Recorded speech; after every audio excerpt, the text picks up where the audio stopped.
מכירים את המכה השלישית? נעים מאוד, המכה השנייה. מכת צפרדע.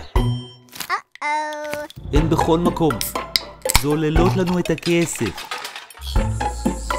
אחרת, איך תסבירו שהוא פשוט נעלם לנו מהידיים? מה לא עשינו כדי להחזיק בו?